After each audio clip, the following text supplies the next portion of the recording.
విపరీతము చర్మ రోగం వచ్చింది ఆయనకి. ఆ చర్మ రోగాన్ని కూడా ఒక నెల రోజుల్లో తగ్గించుకోగలిగారు. అంటే మా మెయిన్ ఆహార నియమాలు మేమే చేసి పెడతాం. వాళ్ళకి ఏ ప్రాబ్లం వచ్చినా ఆహారం మేమే చేసి పెడతాం. అవి అవి చెప్పకూడదు, అవి వద్దు. ఆహారంతోనే మేము రోగ నివారణ. ఇంకేమేమి రోగాలు ఏం చేశారు? ప్రతి ఒక్క ఏమి రోగాలు ఉన్నాయి, ఇప్పుడు రోగాలు ఏమేమి చెప్తున్నారు. మరి ఈ రోజుల్లో చాలా మంది ఒక నిమిషం చెప్తున్నా, ఇప్పుడు ఏంటంటే పిల్లల పుట్టక చాలా ఇబ్బంది, మెయిన్ సమస్యలు ఎక్కువైనాయి.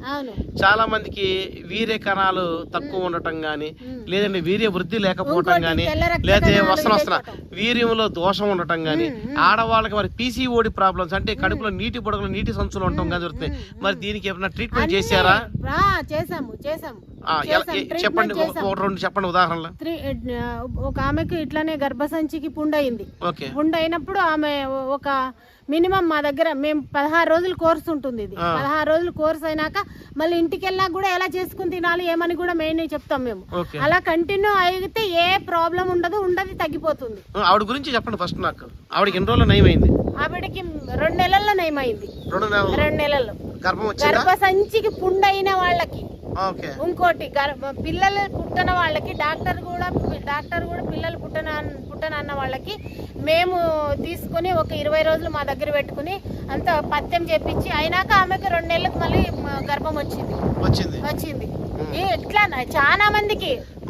కొంతమందికి మెన్సెస్ ప్రాబ్లం ఉంటుంది, దానికి కూడా ఉంది వైద్యం. అంతే ఆహారం చెప్తున్నా కదా. కోర్సెస్ 16 రోజులు ఉంటుంది, 9 రోజులు ఉంటుంది, 21 రోజు ఉంటుంది. ఇవి చేసుకోవాలి. ఇక్కడ ఈ 9 రోజులు, 16 రోజులు, 21 రోజు వాళ్ళ ప్రాబ్లంను బట్టి మేము వాళ్ళని మా దగ్గర పెట్టుకుని ఇది చేస్తాము. తర్వాత ఆహారం కూడా ఎలా మార్పు చేసుకోవాలి, ఆహారం ఎలా ఇది చేయాలి, ధ్యానం ఎలా చేయాలనేది ఇంపార్టెంట్ చెప్తాం మెయిన్.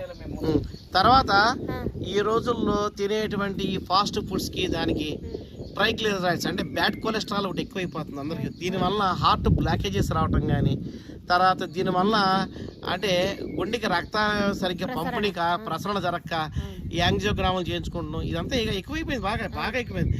ఈ కొవ్వు అడ్డం పడిపోయే విధంగా జరుగుతుంది. మరి దీనికి కూడా ఏమైనా ఉందా? దీనికి కూడా ఉందండి. అసలు మెయిన్ దైవ నియమాన్ని మనిషి పాటించక ఇష్టమైన ఆహారం తీసుకుని ఇష్ట ప్రకారంగా జీవనం గడుపుతుంటే రోగాలు పాలవుతున్నారు. మేమేం చేస్తాం ఇక్కడ మెయిన్ ఆహారం, శుద్ధమైన ఆహారం, షడ్రుచులతో కలిగిన ఆహారం ఇస్తాము. తర్వాత ధ్యానం ఎలా చేసుకోవాలో చెప్తాము. సంయమనం అనేది ఆహారాన్ని ఏ టైంలో ఎలా ఇవ్వాలి, ఏం తీసుకోవాలి, దైవాన్ని ఏ విధంగా ఏ టైంలో ఎలా చేసుకోవాలని ఇంపార్టెంట్ ఫస్ట్ నేర్పిస్తాం వాళ్ళకి మేము. శ్రద్ధ సబూరి.